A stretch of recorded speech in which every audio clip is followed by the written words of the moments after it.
Yeah, it was one night and it was a really stormy night. And normally Mittens comes, since we call her, she's never been an out all night cat. I think the wind was blowing really bad, but we left the porch door open so she could at least get in because it was raining.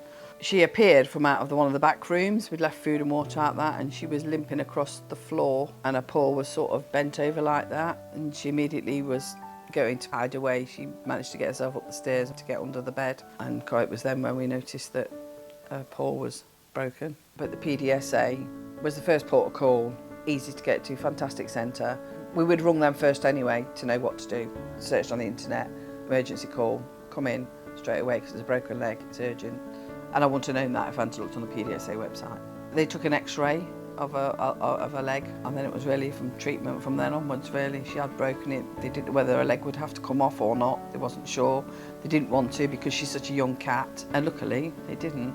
They still managed to get through without having to amputate a leg, which is brilliant really. Yeah, she had a bandage on to start with, and that we had to go back before the week was up, and then they decided to put a pin in.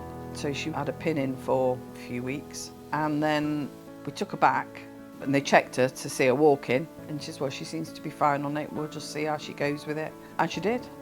Signed off from the PDSA, but they were absolutely brilliant. Every time we went there, brilliant, couldn't fault them.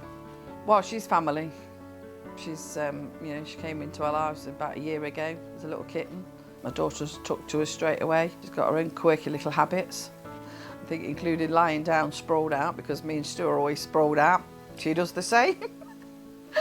Anybody who is on a low income or no income at all can get their pets looked at and looked after and treated without having to worry about a huge financial bill at the end of it. But knowing that you can come along to the PDSA and they'll see your pet and you can donate, and we donated lots.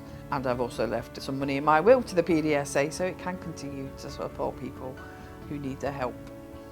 100% donate, because without them, Mittens wouldn't be where she is today, and the other animals that I saw going in there when we was visiting, they wouldn't be here today if it wasn't for the PDSA.